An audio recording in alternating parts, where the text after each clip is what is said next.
அதெல்லாம் பாத்துக்கோங்க. தாத்தா தனியா இருக்கிறாரு. தனியா இருக்கிறவங்க எவனும் சோகமாலாம் இருக்க மாட்டாங்க, சந்தோஷமா மட்டும்தான் இருப்பாங்க.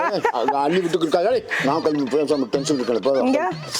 போறா நாட்டம் நாறுது. Of அடிச்சிங்களா full அடிச்சிங்களா?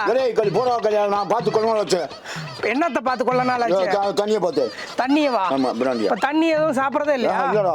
சரி ரைட் ஓகே. எம்எல்ஏ எனக்கு என்ன கோவம்? ஏய் வேணாம்டா கல்வி உங்களால கல்வி நான் சொல்லுவேன் இங்க வரேன் உங்கனால நீங்க இப்படி வீடியோ எடுக்கிறதுனால எனக்கு பலமான சண்டை. என்ன வீடியோ எடுக்கிறதுனால வேணாம்னு சொல்லி என்ன உங்களை வீடியோல பண்ணாங்க? நீங்க பாட்டு இது பண்றீங்க. போடா நான் பேச உன் சாவசம் வேணாம்டா நான் போறேன்டா கல்வி விடுறா. உன் சாவாசம் வேணாம் சாவசம் உன்னை போற வேணாம்டா வேணாம்டா வேணாம்டா என்னத்த வேணாம் வேணாம்டா கல்வி சாவசம் தாத்தா. ஏன் தாத்தா இந்த மாதிரி? போடா போடா போடா தாத்தா சொல்றது கேளு தாத்தா. போடா போடா பூஜா பூஜா நான் உள்ள வருவேன். போடா அடிச்சு போடா. ஃபுல் வீடியோக்கான லிங்க் கீழே டிஸ்கிரிப்ஷன்ல இருக்குது, பார்த்து என்ஜாய் பண்ணுங்க.